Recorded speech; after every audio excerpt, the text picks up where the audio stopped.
Guys, welcome back to the channel.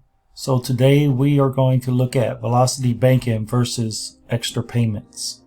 We've been hearing a lot more. Velocity banking has been coming out a lot more, and you've been hearing more and more about it. And then you have the old extra payment method where you just all your extra cash is just sent directly to the loan. So we are going to explore it in this video. Let's get into it. Let's create a budget. Let's get out of debt. Let's build wealth. Okay guys, we're going to be looking at a car. We're going to say the balance is $10,000.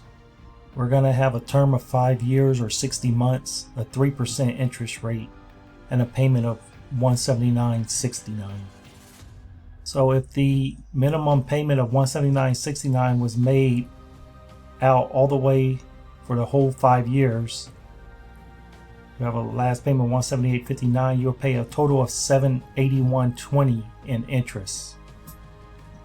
So without extra payments, without velocity banking or any other method, just making minimum payments, you'll have that $780 in interest.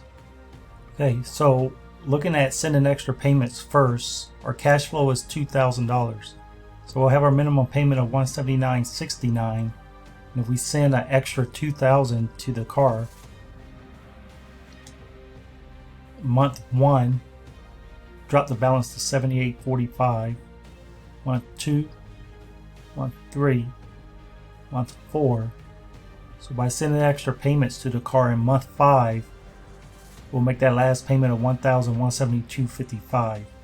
So if we had a total of $2,000 and we sent $1,172.55 as the last payment, it will give us $827.45 left over. So we'll have this car paid off in 5 months with extra payments and $827.45 left over in cash. Okay, now we'll look at velocity banking.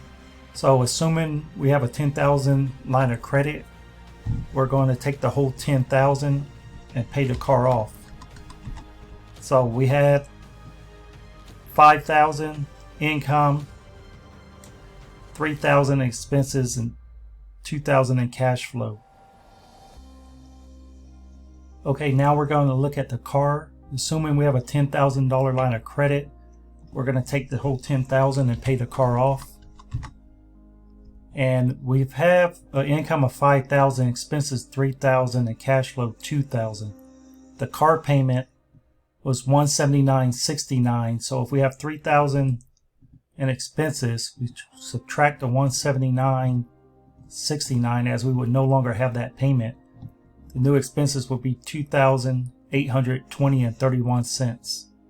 So if we enter 2820.31, give us a new cash flow of $2,179.69.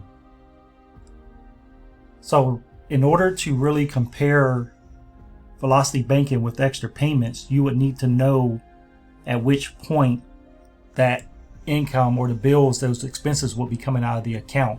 So what we're going to do is we're going to compare it with the bills coming out every day of the month. So if we look, our income will go into the line of credit and our expenses will come out of the line of credit. So as that payment goes in, it drops the balance, the expenses come out, it brings it back up. So we look at February, our income goes in, expenses come out.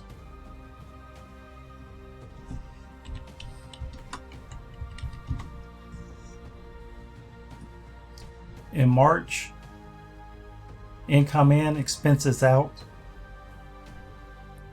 In April, we only owe $3,532.36. We'll make the payment, which is the balance, and then we'll withdraw 1352.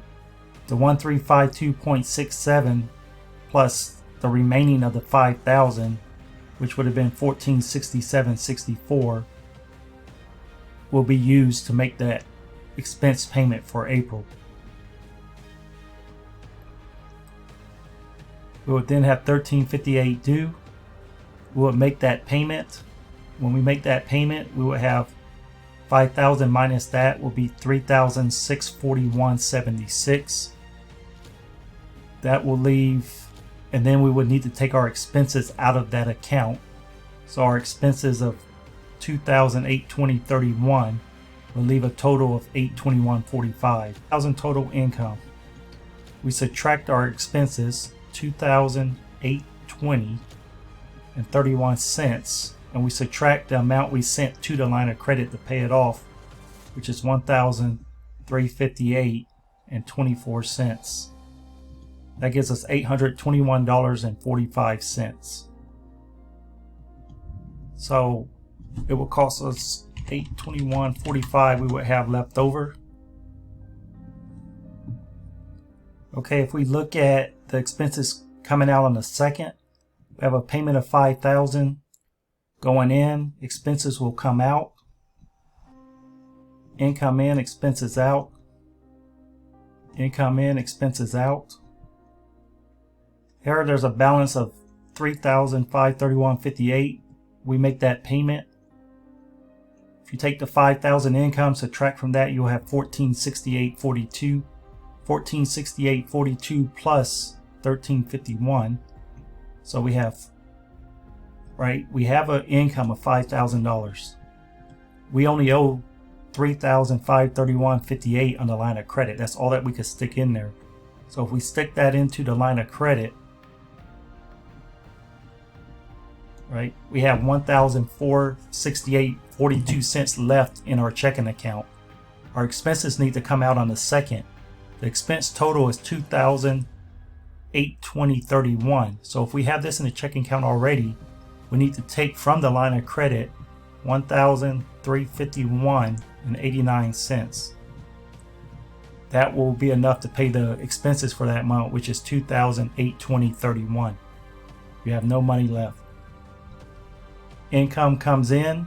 We only owe $1357.27 on the line of credit. We make that payment. We take the $5,000 total. We subtract that payment. We have $3,642.73 left.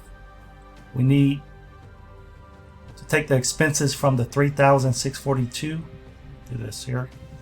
Okay, we have $5,000. We take out $1357.27 to pay the line of credit off. Line of credit is now paid off. Expenses come out for that month of $2,820.31.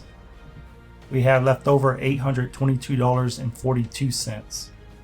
So if your payments come out a day later than the first person, you will have $822.42 left in your account. So if we look throughout the month, depending on what day